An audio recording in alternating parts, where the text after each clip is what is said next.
Ano ang gagawin mo kung ang taong nagturo sa'yo ang siya ring sisira sa pangalan mo?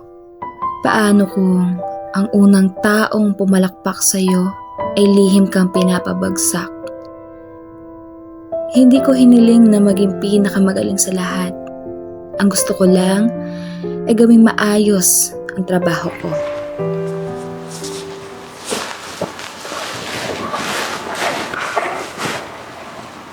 Ma'am, thank you so much po talaga ulit. Excited na po ako sa first day of work ko.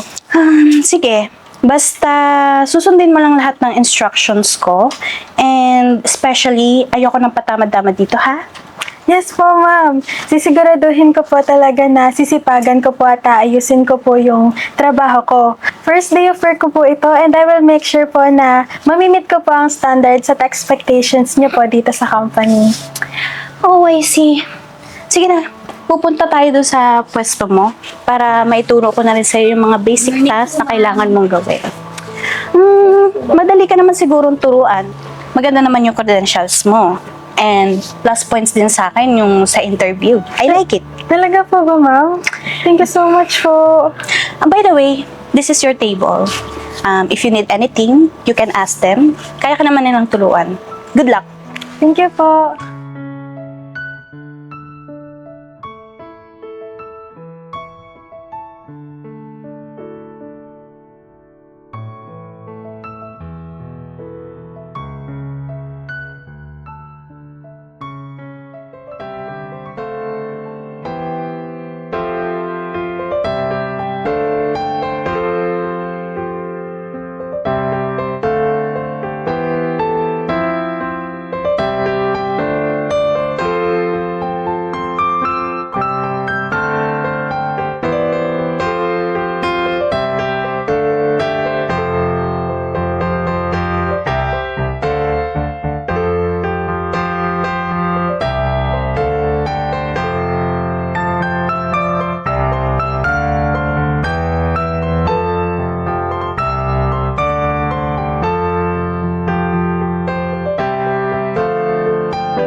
Clarice, very impressive yung mga reports mo, ha? Keep it up. Alam mo, with that kind of performance, malayo mararating mo. Just make sure, yung magbabago, ha? Bihira lang kami makakita ng bagong empleyado na ganyan kasipag at kagaling. Good job. Hindi ko po in-expect na ganito niyo po ma-appreciate yung efforts ko. Maraming salamat po. Makakaasa po kayo na mas gagalingan ko po sa trabaho ko. Thank you so much po ulit.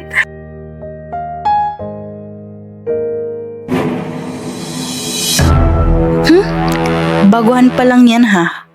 Pero parang siya na ang bida. Hindi pwedeng malamangan niya ako. Gagawa ako ng paraan para mawala siya dito sa kumpanya.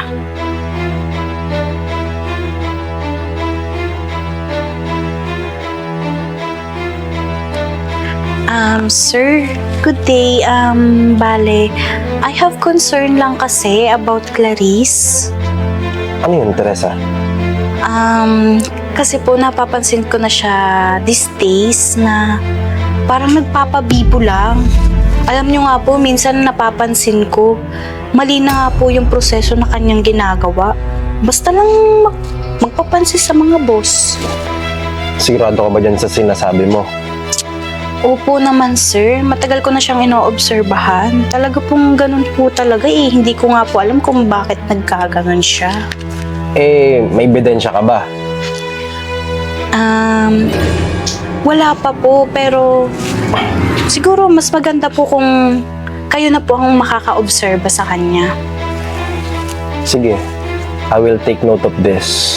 Pero aalamin ko muna ang buong sitwasyon bago ako gumawa ng desisyon. Dahil ayoko lang may gumagawang hindi maganda dito sa kumpanya.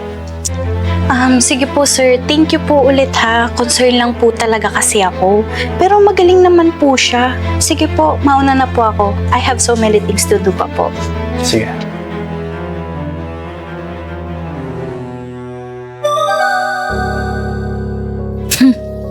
Ngayon, tingnan natin kung mapupuri ka pa. hindi ka pwedeng mas umangat kaysa sa akin, Clarice.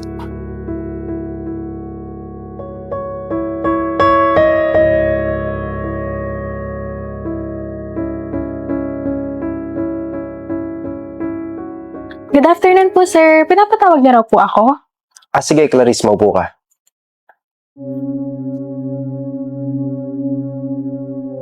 May ilang feedback akong natatanggap tungkol sa performance mo. Feedback po? May nagawa po ba akong mali? May nagsabi na minsan daw, hindi ka daw sumusunod sa tamang process.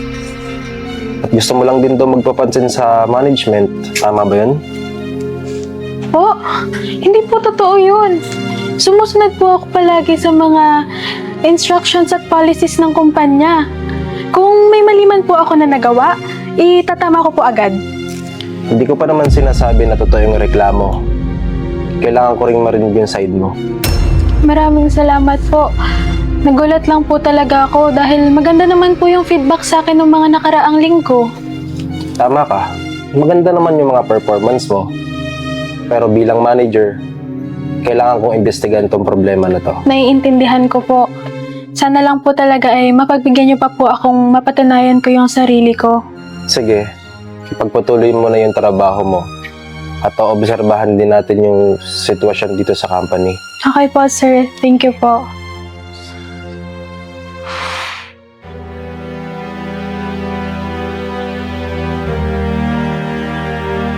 Hindi ko maintindihan. Ginagawa ko lang naman ang trabaho ko ng maayos. Sino kaya ang gustong magpabagsak sa akin?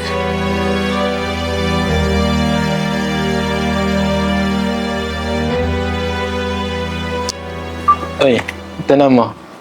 May bago na naman trending. Buti ka pa, nakapag-cellphone ka pa. Sa dami nating trabaho, nakakapagod.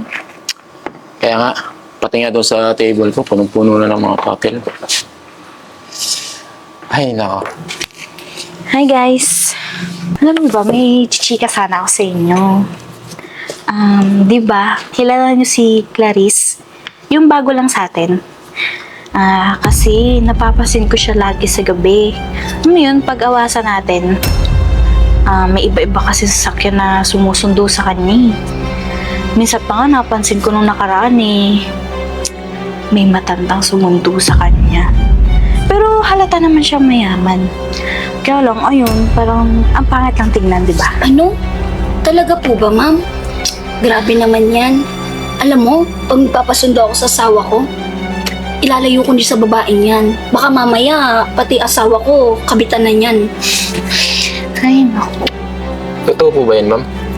Baka kasi mamaya, hindi yan totoo. Alam niyo naman masama yan, di ba, ma'am? Ano ka ba? Siyempre, totoo yun. Ako ang nakapansin .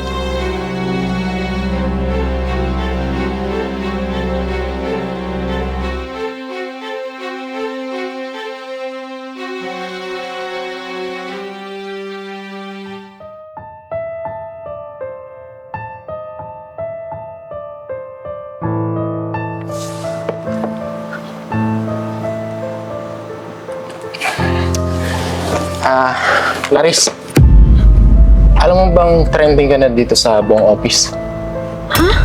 Bakit? Dahil ba dun sa mga mali kong reports? Hindi yung Clarice. Mas matindi si Ma'am Teresa. Yung supervisor mo. Alam mo ba, ipinagkakalat niya na marami daw na sumusundo sa na iba't ibang sasakyan.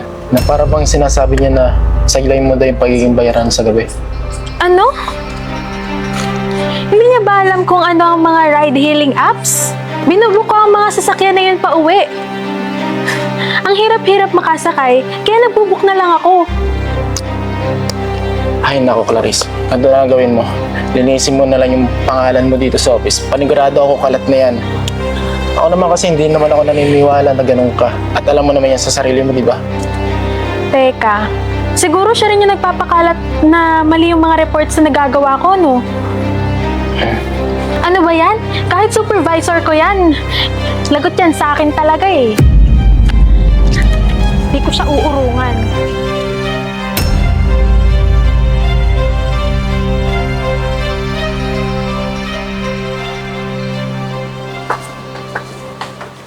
Ma'am Teresa, pwede ba kitang makausap? Clarice, ikaw pala. Alam mo, nakalimutan ko. Gusto nga sana kita i-congrats. Kasi, alam mo ba, nakaka-proud ka bilang supervisor mo.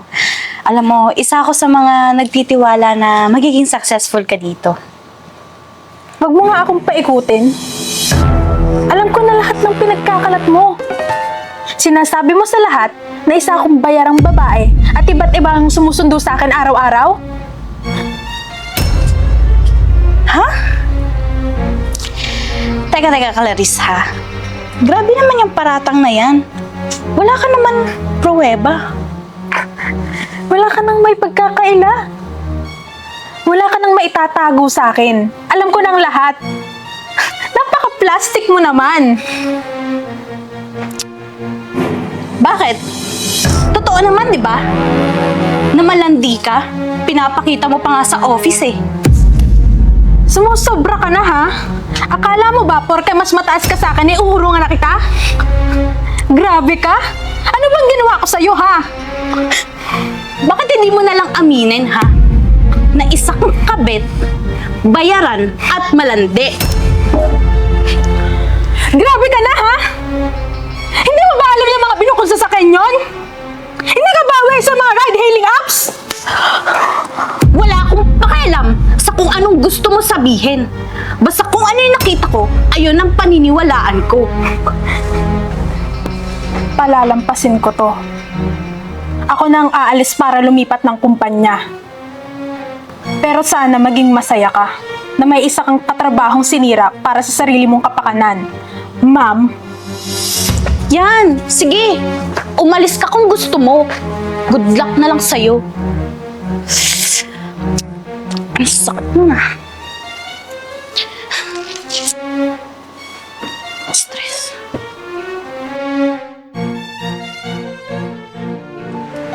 Congratulations, Clarice. Simula ngayong buwan, isa ka ng supervisor.